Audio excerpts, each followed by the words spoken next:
The hospital room was suffocatingly quiet, the only sound the rhythmic beep of the heart monitor attached to my 5-year-old son, Lucas. 11:51 p.m. My phone lit up, shattering the darkness. It was a text from my mother, Cynthia. I expected a transfer confirmation for Lucas's treatment. Instead, I saw a photo of a $15,000 floral arrangement for my brother Tyler's campaign launch. Then the message loaded. We cannot liquidate any assets right now, Claire. It would look like financial weakness to the voters.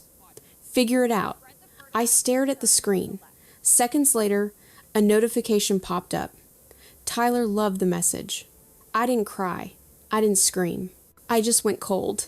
I read that text while listening to my son's heart monitor beep. Drop a comment and let me know, what is the one line a family member said to you that you will never, ever forgive? I want to know I'm not alone in this. My name is Claire. I am a landscape architect. People often mistake my profession for gardening, thinking it is just about planting hydrangeas and trimming hedges. It is not. It is about structure. It is about drainage, grading, and foundation. It is about controlling the chaos of nature so that the final result looks effortless. In Charleston, South Carolina, effortlessness is the most valuable currency there is. My parents, Cynthia and Richard, were bankrupt in kindness, but they were billionaires in optics. To the outside world, the Bennett family was an institution. My brother Tyler was the product they were selling. He was 34, charismatic, and being groomed for the state senate. He had the jawline, the handshake, and the empty rhetoric down to a science. I, on the other hand, was the infrastructure. For the last 10 years, I was the unseen property manager for their portfolio of rental homes. I handled the tenant disputes at 2 a.m. I navigated the zoning permits for their commercial real estate. Most importantly, I designed the sprawling English gardens at their estate, the very grounds where they hosted their fundraisers.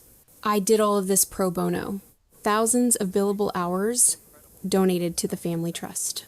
You might ask why a grown, successful woman would work for free for people who treat her like staff. You might wonder why I stayed. That is the trap of normalized cruelty. It does not start with a slap or a scream. It starts with the silent, pervasive expectation that your existence is a debt you must repay. When you are raised in a climate of transactional love, you do not recognize exploitation. You recognize it as the rent you must pay to occupy space in their lives. I did not see myself as a victim. I saw myself as an investor. I thought that if I poured enough labor, enough loyalty, and enough competence into the family account, I would eventually accrue enough equity to be loved. I thought if I built them a perfect enough stage, they might finally let me stand on it. I was delusional. I realize that now, sitting in the blue light of the hospital monitors, I was never the co-star. I was the stagehand. And when the stagehand has a crisis, you do not stop the show. You replace them. My parents did not view Lucas's illness as a tragedy. They viewed it as a logistical inconvenience that threatened their liquidity during a crucial campaign cycle. I had spent a decade building invisible gardens for monsters, hoping to harvest a single crop of affection. But the soil was poisoned from the start. I looked at the text message again. We cannot liquidate assets. It was a lie.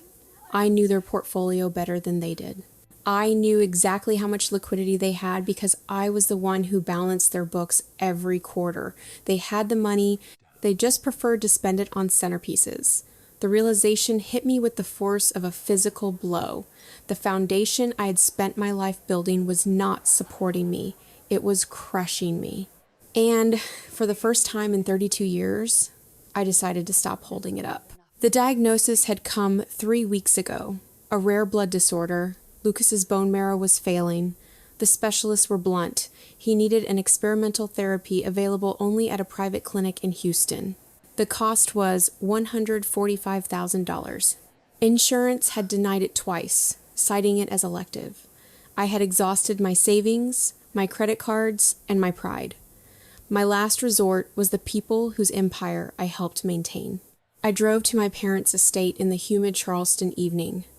The gates were open, flanked by security guards I recognized because I had hired them. As I pulled my 10-year-old sedan up the long, winding driveway, the noise hit me first. The thrum of a live jazz band, then the lights. The entire property was ablaze. It was the night of Tyler's campaign launch gala. I parked near the service entrance, the only place my car wouldn't offend the guests, and walked toward the main house. The opulence was nauseating. I saw the ice sculptures melting in the 80-degree heat, carved into the shape of the state capitol. I saw the Champagne Tower, 6 feet tall, flowing with vintage Dom Perignon. I did the math in my head as I walked. The catering was $40,000. The band was $12,000. The tent rental, the lighting, the security detail, it was easily a $360,000 night. They were burning money to celebrate a political ambition while my son burned with fever in a hospital bed. I found them in the VIP lounge, a roped-off section of the terrace overlooking the garden I had designed. My father, Richard, was holding court with a group of donors, laughing at a joke I couldn't hear. My mother, Cynthia, was adjusting Tyler's tie, smoothing the lapel of his $2,000 suit. They looked perfect. They looked like winners. They looked like people who didn't have a single care in the world. I walked past the velvet rope. A waiter tried to offer me a canapé, but I brushed past him. My mother saw me first. Her smile faltered, then tightened into a grimace. She scanned my appearance, my wrinkled clothes, my unwashed hair, the dark circles under my eyes, and I saw the judgment before she even spoke. It wasn't concern. It was annoyance. I was a stain on her perfect picture. "Claire," she hissed, stepping away from the donors. "What are you doing here? You look terrible." "I need the money, Mom," I said, my voice hoarse. "Lucas doesn't have time for liquidity issues. He needs the treatment next week." Tyler turned around, swirling a glass of amber liquid. He looked at me with that practiced, pitying expression he used on constituents. "Claire, we talked about this. The polls are tight. Every dollar is allocated to the media buy.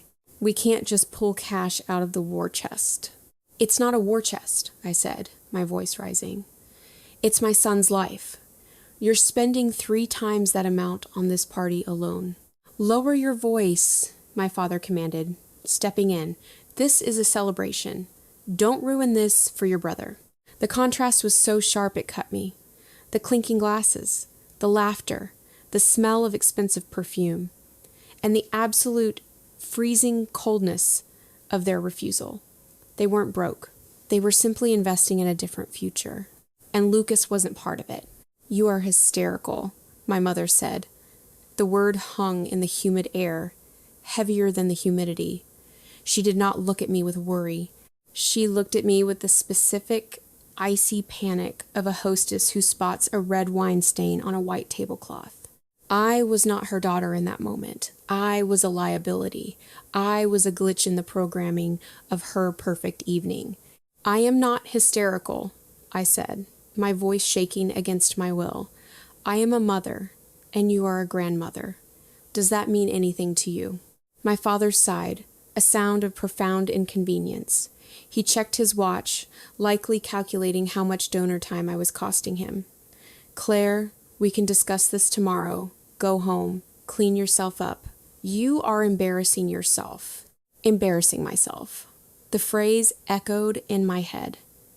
For 32 years, I had curated their lives to avoid embarrassment. I had hidden their secrets. I had fixed their mistakes. And now, when I was begging for the life of my child, my grief was just another mess for them to sweep under the rug. Tyler caught the eye of the head of security, a man named Marcus, whom I had personally interviewed and hired 3 years ago. Tyler made a subtle, cutting motion across his throat. Marcus approached, his face unreadable. "Miss Bennett," he said, his voice low. "I'm going to have to ask you to leave the premises." "You can't be serious," I whispered, looking at my mother. She turned her back to me, smoothing the silk of her dress, already recomposing her face to smile at approaching senator. She erased me. In the span of a second, she simply deleted me from the room. Marcus took my elbow. His grip was firm, professional, and entirely impersonal. He steered me toward the service exit, the path reserved for the caterers and the trash. I didn't fight him. I didn't scream. As I was marched past the ice sculptures and the laughing donors, I felt a strange physical sensation in my chest. It was a snap, sharp, violent, and final. It was the invisible chain of the survivor breaking. For my entire life, I had been tethered to them by a heavy, rusted chain of obligation. I believed that if I just carried enough of their weight, if I absorbed enough of their coldness, I would eventually earn my freedom. I believed that their cruelty was a reflection of my inadequacy, that if I were just better, richer, or more perfect, they would love me. But as my heels hit the asphalt of the service road, the chain fell away. I realized the truth. The shame I was feeling, the burning humiliation of being thrown out of my childhood home, did not belong to me. It belonged to them. They were the ones who should be on their knees. They were the ones who should be begging for forgiveness. I had spent a lifetime trying to prove I was worthy of their love, but the reality was they were not worthy of my grief. I stood by my car in the darkness. The music from the gala drifted over the hedges I had planted. Family values, the banner over the stage read. I looked at it one last time. I didn't cry. The tears I had been holding back for weeks evaporated, replaced by a cold, crystalline clarity. I was done surviving them. I unlocked my car door. My hands were steady. I wasn't their daughter anymore. I was their enemy. And they had no idea what I was capable of. I drove back to the hospital, the adrenaline fading into a numb exhaustion. The room was just as I had left it. Lucas was still asleep, looking small and fragile in the bed, but he wasn't alone. My husband, Jack, was there, sitting in the corner chair. Next to him were his parents, Heather and Keith. They were retired teachers who lived in a small A-frame cabin 3 hours upstate. They drove 10-year-old trucks and wore flannel because it was practical, not because it was trendy. When I walked in, Heather stood up immediately. Her eyes were red, but her face was set in that determined way she had when she was grading final exams. "Did you get it?" Jack asked, though he clearly knew the answer from my face. I shook my head. They said no. They said the polls were too tight. Jack closed his eyes. Keith, a man of few words, reached into his jacket pocket. He pulled out a folded check and placed it in my hand. It was a cashier's check for $145,000, exactly the amount we needed for the treatment. "We sold the cabin," Keith said simply, "and we cashed out the retirement accounts. It's all there." I stared at the check. The cabin was their dream. It was where they planned to spend the rest of their lives, fishing and reading. They had built the deck themselves. They had cleared the land. And they had liquidated it in less than 48 hours, without hesitation. "You can't do this," I whispered. "That's your whole life." "No," Heather said, walking over and taking my hand. She pointed to Lucas. "That is our whole life. A house is just wood and nails, Claire. We can live anywhere. We can't live without him." The contrast broke me. My parents, who had millions in assets, wouldn't part with a floral budget to save their grandson. Jack's parents, who had nothing but a pension and a cabin, had given everything. I pinned the receipt from the hospital deposit on my wall.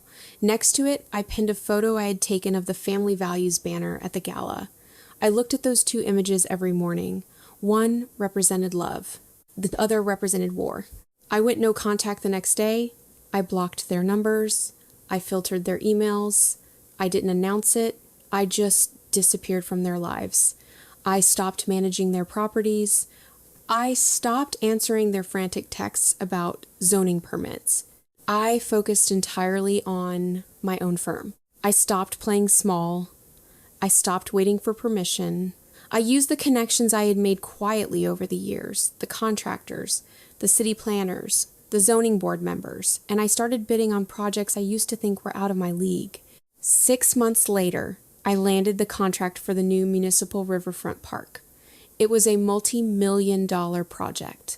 The city council chose my design because it was sustainable, cost-effective, and brilliant. It was the exact skill set I had given my parents for free for a decade. I poured myself into the work. I built my own wealth, brick by brick, billable hour by billable hour. I wasn't just stable anymore. I was becoming powerful. And every dollar I earned was a brick in the wall I was building between me and the people who had abandoned us. 2 years had passed. My firm was thriving, but my past was about to resurface in the most grotesque way possible. I was in my office, reviewing public records for a new zoning proposal near the downtown district. It was tedious work, scanning through hundreds of pages of municipal filings. Then I saw a familiar name, Tyler Bennett, for Senate. I clicked on his campaign finance disclosure form, mostly out of morbid curiosity. I scanned the list of donors, the PAC contributions, the expenditures. Then I saw a line item that made my blood freeze. Under charitable outreach, there was a recurring transfer to an entity called the Lucas Fund for pediatric blood disorders. My hands started to shake. I dug deeper. I found the fund's registration documents. It was a 501(c)(3) registered to my father, Richard Bennett. I found the fundraising materials online. There were photos of Lucas photos I had sent them privately years ago, plastered on brochures. There was a tear-jerking story about their beloved grandson fighting for his life and the family's tireless crusade to save him. They had hosted 3 separate galas for this fund. They had raised over $200,000. I looked at the disbursement records. Not a single cent had gone to medical research. Not a single cent had gone to a hospital. And certainly not a single cent had come to me. Every dollar was categorized under administrative fees, consulting, and event overhead. They hadn't just ignored my son's near-death experience. They had monetized it. They had turned his trauma into a campaign prop to make Tyler look like a compassionate family man. They had stood on stages, weeping for a child they had refused to save, and collected checks from sympathetic voters. I felt a coldness settle in my stomach that was deeper than anger. It was disgust, pure, unadulterated revulsion. This wasn't just greed. It was a violation. They had stolen my son's story. They had stolen the sympathy of strangers. And they had used it to fund the very political ambition that had almost cost Lucas his life. I printed every document, the tax filings, the brochures, the bank transfers. I organized them into a neat, undeniable dossier. I wasn't going to scream at them. I wasn't going to sue them. I was going to end them. I sealed the envelope and addressed it to the State Ethics Committee and the leading investigative journalist at the Charleston Post. The scandal didn't just break. It detonated. The headline, "Candidate Uses Sick Nephew to Fund Campaign," was on every screen in Charleston within 48 hours. The ethics investigation was swift. Tyler's donors fled like rats from a sinking ship. His campaign was suspended. The assets of the Lucas Fund were frozen pending a criminal inquiry. But the real damage was financial. My parents had leveraged everything on Tyler's win. They had taken out loans against the estate to fund the gala, the ads, the lifestyle they couldn't afford. When the money stopped, the creditors came calling. 6 months later, the estate, the symbol of their power, the place I had been escorted from by security, was listed for a foreclosure auction. My phone rang the night before the auction. It was my mother. I hadn't heard her voice in over 2 years. "Claire," she wept. It wasn't a dignified cry. It was the desperate, ugly sound of someone who has lost their mask. "Please. They're taking the house. It's been in the family for 3 generations. You have money now. We know you do. Buy it. Keep it in the family. We can pay you rent. Just save us. Meet me at the house tomorrow at 9, I said. I arrived precisely on time. The house looked smaller than I remembered. The gardens I had designed were overgrown. They hadn't hired anyone to replace me. I walked into the living room where my parents and Tyler sat. Tyler looked hollow, his political sheen gone, replaced by the gray pallor of public disgrace. My father couldn't meet my eyes. I placed a single document on the coffee table. It was the deed. My mother gasped, reaching for it. "You did it. Oh, thank God. Claire, I knew you wouldn't abandon us. We're family." "Read it," I said. She scanned the paper, her smile freezing. "This says, eviction notice? I bought the house this morning," I said, my voice steady. "I paid cash. But I didn't buy it for you. I bought it to evict you." "You can't do this," Tyler shouted, standing up. "This is our home." "No," I corrected him. "This was an asset. An asset you used to humiliate me. An asset you prioritized over my son's life. And now, it's my asset." "We have nowhere to go," my father whispered. "I know," I said. "It's a terrible feeling, isn't it? Being desperate and having the people who should help you turn away. You have 72 hours to vacate. If you're not gone, I'll call security. And I believe, Marcus, he works for me now." I turned and walked out. I didn't look back. I didn't feel guilt.